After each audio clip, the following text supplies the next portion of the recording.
So Azure Stack has become a family of different devices. You see now we have Azure Stack Hub, which many of you may be familiar, originally called Azure Stack. We have Azure Stack HCI, of which we just announced this summer, V2, the next version generation of HCI. And I highly can encourage you to look at that. And if you haven't seen the announcement, look it up. It was at Inspire 2020, and also Azure Stack Edge.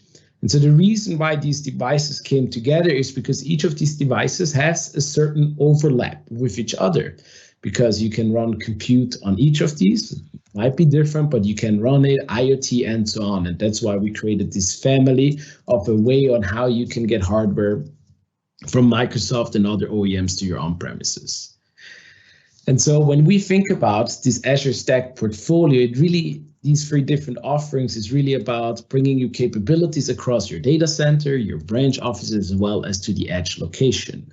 And so this portfolio makes it possible to build and run hybrid and edge computing applications consistently across environments, providing you with choice and flexibility to address diverse workloads.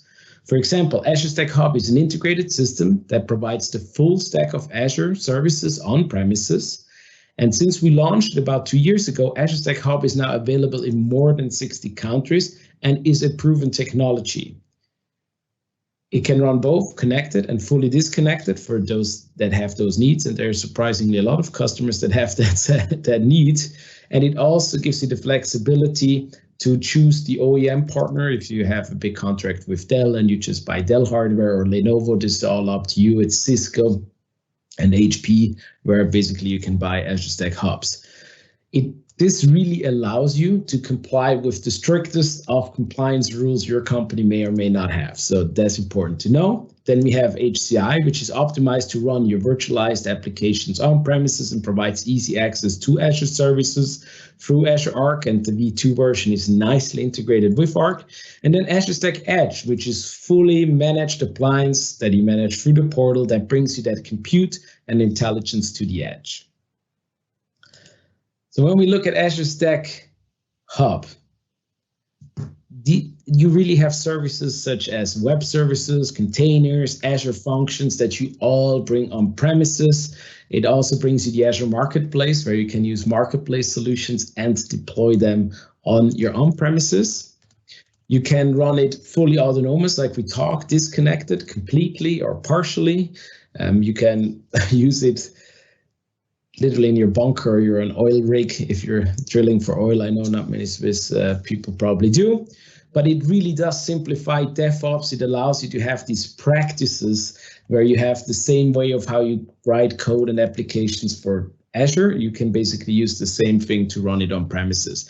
And it really allows very, very many interesting scenarios. We have customers that, for example, use the databases on Azure Stack Hub on premises, and they don't want the database to go to the cloud. But if the application that they run, let's say there's not enough resources on the Azure Stack Hub that they bought, and they don't want to spend more money to have 80% of resources unused, they can easily scale just the application layer to the public cloud, scale it out there while the databases are still on premises, and then for VPN or Express Route, they can basically write the data right back on premises and therefore really comply with the strictest of compliance regulations. One of the recent customer use cases, and a company many of you know, because probably many of you drive a Volkswagen, that was their use case. They wanted to modernize the way of how they're doing business. They're tired of over deploying resources that they're not using to better serve all the different Volkswagen customers that, people that lease or finance a car. And so they decided to go with Azure Stack Hub because their own compliance department did not allow them to move the application to the cloud. But they wanted to use this modern approach of DevOps and services to actually do it. And you see here Jens from Volkswagen Financial Services, who said, with Azure Stack Hub, we can automatically scale out when necessary and react quickly to change in demand without having to over-provision servers, helping us to keep the costs down while we control our data on premises and meet our compliance requirements. So kudos to the work that the Volkswagen team did. And let's take a look at Azure Stack HCI.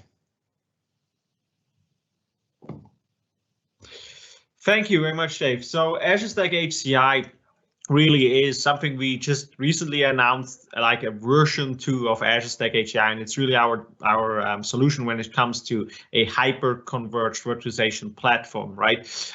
With cloud-inspired hardware and the connection to a hybrid environment. And we will talk about that in just a bit, what that actually means. But we have many customers who need to run different types of workloads, different types of virtual machines, virtual desktop, even Kubernetes clusters, for example, like OpenShift and stuff like that. However, they need some infrastructure to run them on, right? And that is where our Azure Stack HCI solution comes in and basically builds that platform, that high performance or virtual and scalable virtualization platform. Now, when I mean high performance, this is not just for like really large deployments. It can be, right? You can get like 16 node clusters up to like 12 million IOPS, really high performance, really large scale as well.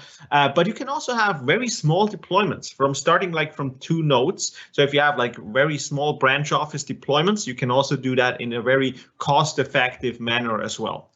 Now, on top of that, this is not just, okay, here you go, you have your virtualization platform, but now you can also leverage then our hybrid solutions. Like, for example, you can use Azure Site Recovery, Azure Monitor, and many of the Arc services I showed you, for example, to actually onboard that Azure Stack HCI cluster to Azure to start managing the cluster itself, but also the workloads running on top of it.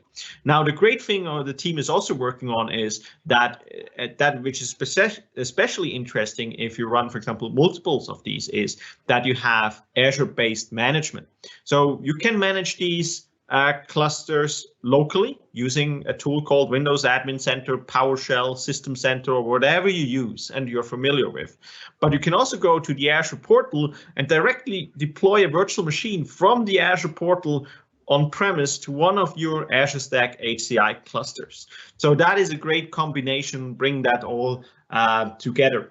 Now, how is that built?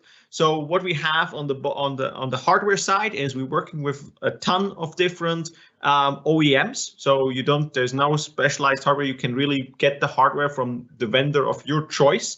So they have validated solutions which are validated to run Azure Stack HCI. And then we have a Azure Stack HCI operating system, which goes on top of that. And what we did there is basically we took out all of the things of Windows Server which you don't need on a virtualization platform.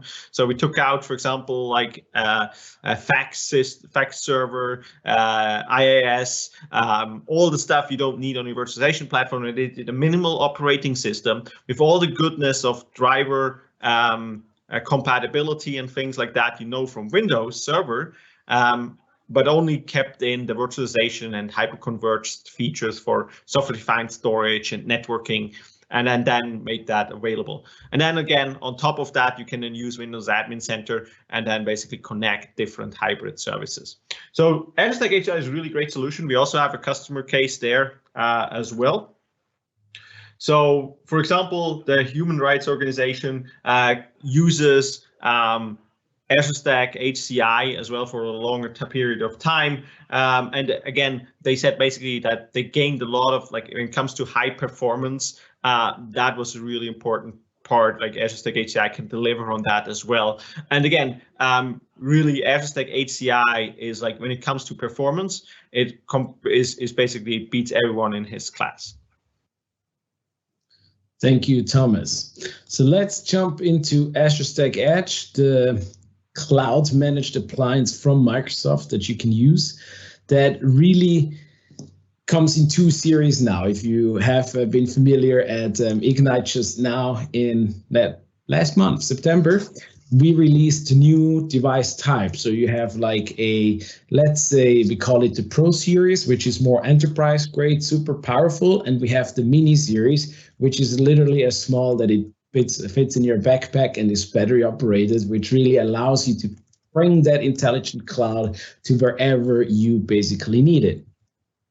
And so Azure Stack The main capabilities I think that are important for most is that it has these hardware accelerated machine learning capabilities, either through FPGAs or GPUs. So you can run machine learning models at the edge to get faster insights and skip the cost and latency of round trip to the cloud. One example, if you want to look it up, that we did earlier this year with Microsoft Mechanics was the Airport London Heathrow, who uses the scanners that scan our luggage, which are usually, they're just tuned to find weapons and trucks. That's the reason, the purpose of why they're there. And so what they're using is these very large files, these scanners, these 3D files they generate, they send them to an Azure Stack Edge, which then analyzes to see if there's any illegal animal parts in there. Like animal part smuggling is a huge deal. It's a huge business, and they're trying to stop that. So now they're taking basically existing infrastructure, bring the intelligence from Azure out to analyze that,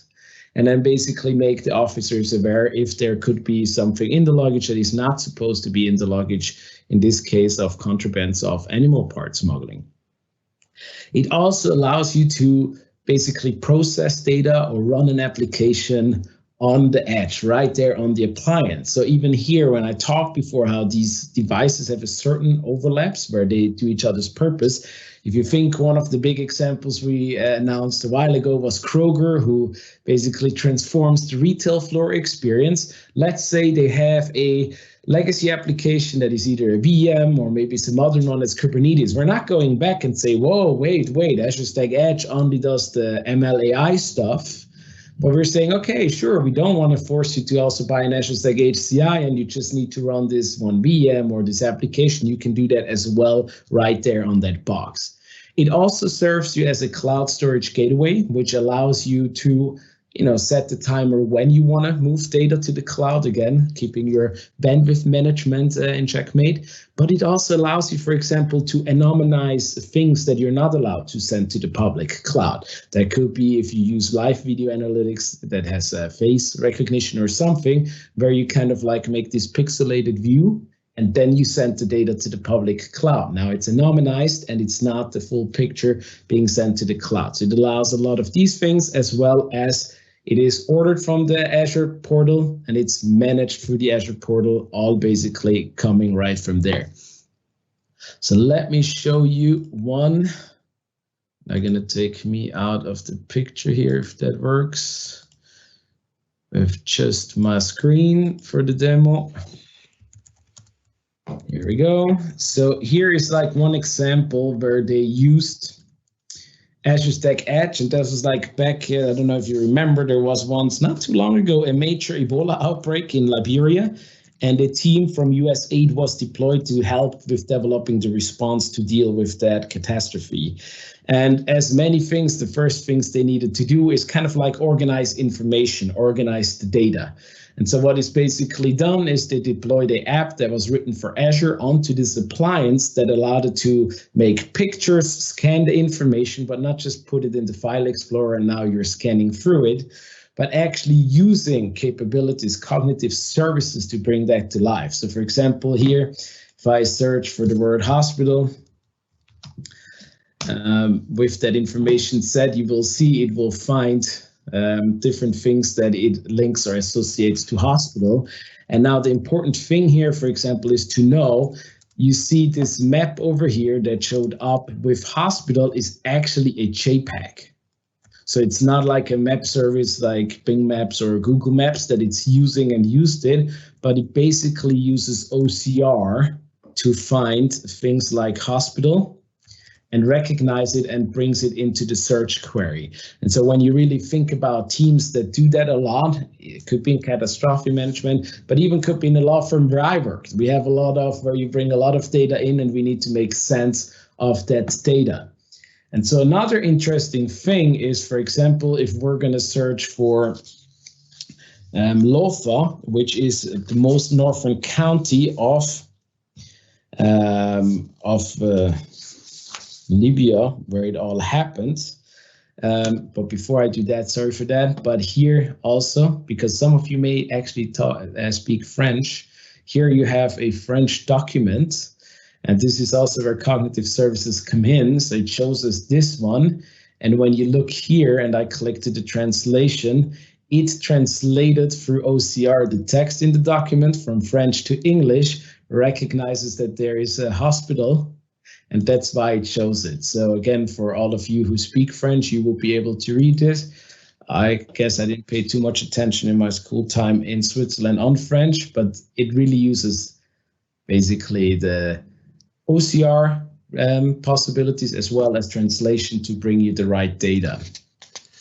Then let me search for LOFA, which is the most northern county, and here, and I think that shows you how powerful it is, because for many people, if we were sent to tackle something, and that could be even an IT problem, many of us would rely on whiteboards, very common. And so here, for example, you see a picture somebody took with the smartphone of the whiteboard. And if I click here on OCR, you will see that we're using a cognitive service to basically do handwriting recognition. And here you see the red one where it found LOFA here on the screen. So super powerful, simple picture. And basically, ta-da, here we go. And that's literally, you can either run in a rack server sized version of it. You can run it ruggedized in the back of your truck, tractor, on a farm, whatever it is, or you can take it with you when you go hiking in your backpack, fully battery operated. Let me switch back to the slides. And here is Kroger that I briefly talked about, who really uses this technology. As you can imagine, a retail shop has a lot of cameras in it anyway for security purposes that nobody steals. And now they're analyzing the camera feed also, for example, to find out when a shelf is empty, which was very important in the recent months when toilet paper was sold out. So they would know directly, get an alert. I mean, we all knew, but I think you get the idea of where it can help you and say, hey, these cereals is empty, or Orangina is gone, or this really nice Swiss chocolate is gone, please restock it. And that's again something where they have a part of existing infrastructure, bring the intelligence from the cloud to that retail floor to do it. But if you modernize your data center, it's not just about buying Azure Stack devices or bringing Azure to you. We're also partnering with VMware to give you this Azure VMware Solution, where you can take your existing skills that you build up over time and extend your VMware environment natively to Azure and enrich it as you're going forward with cloud native services. But it really allows you to seamlessly modernize apps over the time. And it also gives you the built-in continuity, speed, and scale with modern infrastructure. And here, just a side note, it's the most cost-efficient way to run Windows Server and SQL Server with that solution. Now, Thomas, tell us a little bit how this solution works. Yes, so thank you, Dave. This is actually super interesting. I'm super excited about because I've worked with a couple of customers which actually integrated into using VMware on Azure a couple of months ago, even where we were still in preview, right? And on the technology side, you can see here on the left side that we see that especially with customers, they have their on-prem environment, they use vCenter, they probably use their ASX host, they have different types of storage. It could be vSAN, but it could also be other SAN solutions, for example.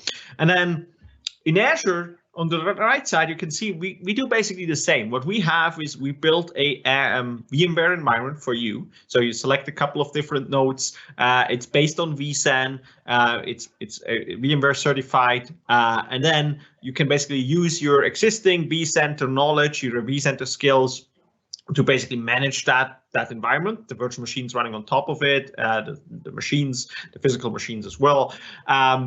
However, what we also do is we integrate that in Azure Resource Manager. So the virtual machines are not just showing up on a VMware cluster and you just have VMware and that's it. They also show up in the Azure portal itself. So you can use also like the Azure portal to create new virtual machines running on your VMware environment in Azure. You can use ARM templates. You can use the Azure CLI, for example, to do all of that management, right? So you get like kind of like the best of both worlds. So this is especially interesting for customers where I can see where they, for example, they're moving their workloads to the cloud. They have a lot of, for example, operation stuff, which is VMware trained, right? They have a lot of VMware knowledge. But for example, they're not extending their data center leases and they need to have a fast solution to get that running. So what they can actually do is, for example, in our case, we're also taking advantage of our network express route to get a very fast private connection to Azure, not just something over the internet, really your private connection to Azure. And then you can basically connect these two environments, and then you can just live migrate basically and migrate these virtual machines in your Azure environment without touching them at all. And then you can, like, even on the operations side, think about the administrators and operators. They can still use their VMware skill, while they probably then slowly transition also to start the Azure skills, right? To bring in other Azure services in, use the Azure portal, use like infrastructure as code to basically do that. And I think that is a very nice and elegant solution. And again, we bring there a ton of different Azure services when it comes to, for example, in combination with VMware solutions, like vCenter, vSphere, but also vSAN itself, and other different services which we bring together there.